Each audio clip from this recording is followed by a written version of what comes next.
Hello दोस्तों, कैसे हैं आप। आज की कहानी का नाम है एहसास। सिमटी सी सिकुड़ी सी अपनी दादी के आंचल में छिपे छिपे ही जूही बोली, दादी ये मेरी माँ है ना। नई माँ, दादी ने दुलारते हुए कहा। बेटा ये आपकी माँ नहीं, चाची है। नहीं दादी, ये मेरी माँ है, मेरी नई माँ। पिछले साल रानी की माँ मर गई थी तो उसकी नई माँ आई और नई माँ उसको खूब खिलौने और चॉकलेट देती है। बेटा नई माँ तो उसके पापा लेकर आई ना, ये तो आपकी नवीन चाचा की पत्नी, आपकी छोटी चाची है। पैर पटकते हुए रोने लगी जूही। तब तो मेरी कोई नई माँ नहीं है, मुझे कोई चॉकलेट और खिलौने नहीं देगा, मुझे नई माँ चाहिए। 5 साल की बच्ची जूही, उसे कहाँ दुनियादारी की समझ थी। उसके मन में जो भाव आते थे वो बोल देती थी। ब्याह कर ससुराल आई थी बस वशिंका और गृह प्रवेश पर ही छोटी सी बच्ची ने माँ संबोधित कर दिया। उसे समझ में नहीं आ रहा था कि वो खुश हो या उसे माँ शब्द अपने लिए सुनकर अच्छा लग रहा था या बुरा।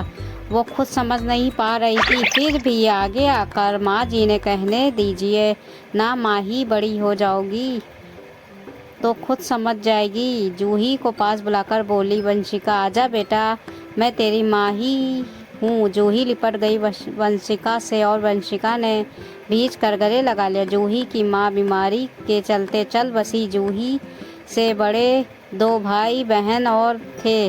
बड़ी बेटी 15 साल की और बेटा 12 साल का। सबसे छोटी जूही 4 साल की थी। जूही के पापा अजय की दूसरी शादी की कोई इच्छा नहीं थी। दबे छुपे शब्दों में लोग बोलते भी थे कि बहुत मिल जाएगी जिसे पति की ज़रूरत होगी और अजय को भी अपनी पत्नी मिल जाएगी। पर अजय ने साफ कह दिया, मानसी के जाने के बाद मुझे मेरे लिए पत्नी की कोई ज़रूरत नहीं रही। और रही बात बच्चों की, बच्चे बड़े हो गए, साथ ही संयुक्त परिवार है जहाँ बच्चों को पालने में कोई दिक्कत नहीं आएगी। मैं दूसरी शादी नहीं करूँगा। पर जूही ने देखा था अपने पड़ोस में एक बच्ची की दूसरी नई माँ आई थी तो उसने भी सोच लिया था ब्याह कर जो आई उसकी नई माँ है। सारे घर वालों के मना करने के बावजूद जूही उसे माँ ही कहती थी।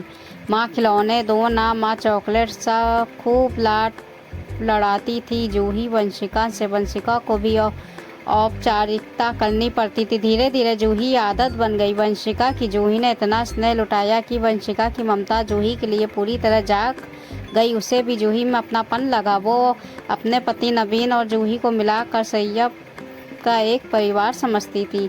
जहाँ जाती थी जूही को लेकर जाती थी। जूही भी उसे चाची नहीं माँ कहती थी। माँ के जैसा दुलार, माँ सी जीत, माँ सा नखरा करती जूही बड़ी हो रही थी। जूही और वंशिका का प्यार भी गहरा होता जा रहा था। कभी कभी वंशिका जब जूही की बदमाशियों या जिससे गुस्सा होती तो अगले ही पल शांत हो जाती। आखिर उसे वो अपनी माँ समझती थी, तभी तो माँ सा जिद करती थी। मैं कैसे उसका दिल दुखा सकती। वंशिका अपने बच्चों की भी माँ बनी, पर जूही के प्रति उसका ममता कम नहीं हुआ, क्योंकि माँ शब्द में इतनी ताकत होती है। माँ शब्द निस्वार्थ होता है। वंशिका हमेशा जूही की माँ ही रही, चाची नहीं बन पाई। आज जूही की विदाई है। वंशिका का कलेजा फटा जा रहा है। मेरी नन्ही सी गुड़िया जिसने मुझे माँ शब्द से परिचित कराया, आज ससुराल जा रही और कल माँ भी बनेगी। लाखों दुआएं और स्नेह देकर भीगी आँखों से विदा किया जूही को। जूही दुल्हन बन ससुराल चली गई। आँखों से आंसू सूख नहीं रहे हैं। वंशिका के आंसू पोंछते हुए नवीन ने कहा, बिटिया बड़ी हो गई तो विदा तो होना ही था ना, अब क्यों रही हो। वंशिका ने कहा, ना जाने क्यों जूही के बिना मेरी ज़िंदगी अधूरी सी लगती है। माँ मुझे उसी ने बनाया, इसलिए उसकी जुदाई ज़्यादा तड़पा रही है। जूही भी बड़ी होकर भी रिश्तों को समझकर अपनी चाची को माँ ही कहती रही। इस तरह माँ का प्यार, माँ की ममता जो एक खूबसूरत एहसास है, बिना अपने बच्चे को जन्म दिए भी खूबसूरत एहसासों से जोड़ता है। धन्यवाद दोस्तों।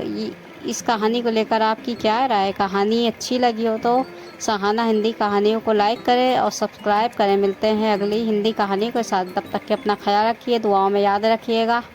अल्लाह हाफिज़।